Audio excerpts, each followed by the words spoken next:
میاں صاحب کے خلاف وہ فیصلہ آیا اور وہ نااہل ہو گئے۔ پاکستان الیکشن کمیشن میں میاں صاحب کو نااہل کروانے کے لیے پاناما کو وجہ بنا کے آپ نے وکالت کی۔ جی میں وکیل تھا اس میں۔ کیا وہ سچا، اچھا اور کھرا کیس تھا؟ بالکل، اس میں جو پاناما کیس میں جو ایک بہت ساری شخصیات کا نام آیا، اس میں میاں نواز شریف صاحب بھی ایک شخصیت تھے جن کے بارے میں کہ انہوں نے اپنے اپنے ملکوں سے کرپشن کا جو پیسہ ہے وہ باہر منتقل کر کے تو انہوں نے خفیہ پراپرٹیز بنائی۔ تو آپ ان کے وکیل تھے، معذرت آپ کو انٹرپٹ کر رہا ہوں، میں اس لیے چاہتا ہوں کہ آپ سے پوچھا جائے کہ آپ کو لگتا ہے کہ میاں نواز شریف صاحب کرپٹ ہیں، انہوں نے کرپشن کی تھی اور پیسہ جو ہے وہ منی لانڈرنگ کی تھی؟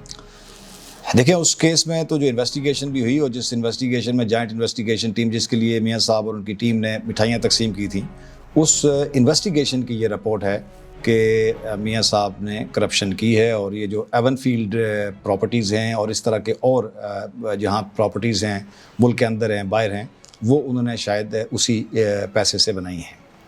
آج اگر عمران خان صاحب کو کہا جا رہا ہے کہ الیکشن کمیشن نااہل قرار دے گا اس وجہ سے کہ میاں صاحب یہاں سے پیسے باہر لے کے گئے اور عمران خان صاحب باہر سے پیسے پاکستان لے کے آئے۔ عمران خان کا کیس مختلف ہے، میاں صاحب کا کیس اور تھا۔ عمران خان کے اوپر صرف یہ ایلیگیشن ہے کہ ان کی جماعت نے پارٹی فنڈ لیا ہے باہر سے، اور اس میں موسٹلی جو ہیں وہ پاکستانی نیشنل ہیں یا کچھ ڈیول نیشنل ہیں یا کچھ انڈیویجول ہیں جو فارن نیشنلز بھی ہیں۔ تو وہ کیس ڈیفرنٹ ہے، جو عمران خان کی ذات کا نہیں ہے، وہ ان کی پارٹی کے حوالے سے ہے، اور اس میں بھی ممنوع فنڈنگ جس کو کہتے ہیں نا، آپ کہہ سکتے ہیں کہ وہ ایٹ دی موسٹ ان کے خلاف جو کارروائی ہو سکتی ہے وہ ان کے جو فنڈز ہیں ان کو کنفسکیٹ کرنے کا آرڈر ہو سکتا ہے۔ بطور وکیل آپ کہہ رہے ہیں کہ بڑی بات ہوئی تو عمران خان یا ان کی پارٹی کو فارن فنڈنگ کیس میں ایک نوٹس آ سکتا ہے۔ وہ دو اس کے ہیں، ایک تو ہو سکتا ہے کہ اگر وہ ثابت ہو جائے کہ وہ واقعی اس زمرے میں آتا ہے کہ وہ فارن فنڈنگ تھی جو لاء کے اندر ایک ٹرمز ہے خاص طور پر، تو پھر ان کی پارٹی پہ پابندی لگ سکتی ہے۔ لیکن وہ شواہد جو موجود الیکشن کمیشن نے ابھی ظاہر کیے ہیں اس میں ایسے کوئی شواہد نہیں ہیں کہ ان کی پارٹی کے اوپر کوئی کسی فارن پولیٹیکل پارٹی نے یا فارن گورنمنٹ نے ان کو کوئی فارن ایڈ دی ہو پاکستان کے نیشنل انٹرسٹ کو کمپرومائز کرنے کے لیے۔ تو ایسا کیس نہیں ہے، اس لیے ان کا ایٹ دی موسٹ کیس بن سکتا ہے ان کی پارٹی کا جو فنڈز انہوں نے اگر باہر سے کوئی لیے ہیں ایسے جو پروہیبٹڈ فنڈز تھے تو ان کو کنفسکیٹ کیا جا سکتا ہے۔ اگر میاں نواز شریف صاحب کو اپنے بیٹے سے تنخواہ نہ لینے کے اوپر فارغ کیا جا سکتا ہے تو عمران خان کس کھیت کی مولی ہیں؟ دیکھیں، وہ کھیت کے سارے برابر ہیں، سب کو ایکول رائٹس ہیں اور سب کے لیے لاء برابر ہے، لیکن جو کیس ہے ایلیگیشن میاں صاحب کا اور تھا، عمران خان کے خلاف اس طرح کا ایلیگیشن ابھی تک نہیں ہے۔ اگر فیوچر میں کوئی سامنے آیا تو دیکھا جائے گا۔ کیا عمران خان دہشت گرد ہے؟ بطور وکیل بتائیے۔ بالکل نہیں۔ کیا عمران خان نے توہین عدالت کیا؟ میرا نہیں خیال وہ توہین عدالت کے کیس نہیں بنتا، وہ عمران خان وضاحت کریں گے تو وہ کیس جو ہے وہ اس کا ڈراپ سین ہو جائے گا۔ کیا آپ وکلا جو ہیں وہ پاکستان میں آزادی سے کام کرتے ہیں؟ بالکل، پاکستان میں جوڈیشری بھی انڈیپینڈنٹ ہے، پاکستان میں وکلا انڈیپینڈنٹ ہیں، اور ہمارا موقف یہی ہے کہ انڈیپینڈنٹ بار جو ہے وہی پاکستان میں بہتر عدالتی نظام کے لیے معاون ثابت ہو سکتی ہے۔ کیا پاکستان کی عدلیہ آزاد ہے؟ میں پھر پوچھنا چاہوں گا۔ بالکل، پاکستان کی عدلیہ آزاد ہے، انلیس کہ کوئی جج خود سے کہیں سے انفلوئنس نہ لینا چاہے۔ کوئی مائی کا لال پاکستان کی جوڈیشری کو کوئی چیز ڈکٹیٹ نہیں کر سکتا۔ اگر پاکستان کی عدلیہ رات کے 12 بجے عدالت کھولے اور ویکینڈ کے اوپر چھٹی والے دن عدالت کھولے تو یہ درست بات ہے؟ میری ذاتی رائے ہے کہ عدالتوں کو تمام حالات میں نارمل طریقے سے کام کرنا چاہیے، چھٹی کے والے دن بالکل نہیں کام کرنا چاہیے اور نہ ہی کیسز لگانا چاہیے۔ پاکستانی ججز کو کوئی فون کر کے ڈکٹیٹ نہیں کرتا کہ نواز شریف کو نااہل کرنا ہے، فلاں کو اندر کرنا ہے، فلاں کو باہر کرنا ہے؟ میں یہ کہہ رہا ہوں کہ کوئی آپ کو ڈکٹیٹ نہیں کر سکتا انلیس اگر جج خود کسی سے انفلوئنس نہ لینا چاہے۔ جج ارشد ملک دنیا سے چلے گئے، انہوں نے ببانگ دول کہا میرے سر کے اوپر گن رکھ کے سمجھ لو مجھ سے فائدہ لیا گیا اور فیصلہ کروایا گیا۔ ارشد ملک صاحب نے تو یہ بھی کہا کہ مجھے نواز شریف صاحب کی طرف سے ان کی طرف سے کیا آفرز ہیں، ان کو کیا عمرے کے لیے کہاں تک لے کے گئے، ان کے گھر سے کس کا ان کے ساتھ رابطہ تھا اور وہ ان کو کیا وضاحتیں دینے گئے تھے۔ اس کا مطلب یہ ہے کہ وہ بات اس طرف سے بھی کوئی ٹھیک نہیں ہو رہی تھی۔ ہماری عدلیہ اگر اتنی اچھی سچی کھری اور انصاف کرنے والی ہے معذرت کے ساتھ تو 130ویں نمبر پہ کیوں ہے؟ وہ جو رپورٹ ایک ہی رپورٹ ہے جو ورلڈ جسٹس پروجیکٹ ہے، اس کی رپورٹ ہے یو ایس بیسڈ، وہ ٹوٹلی پرسیپشنز کے اوپر وہ بیس کر رہا ہے، اس میں کوئی ریئلٹی نہیں ہے۔ اور جو 8-9 فیکٹرز انہوں نے بتائے ہیں جس کی بنیاد کے اوپر وہ رپورٹ مرتب کرتے ہیں،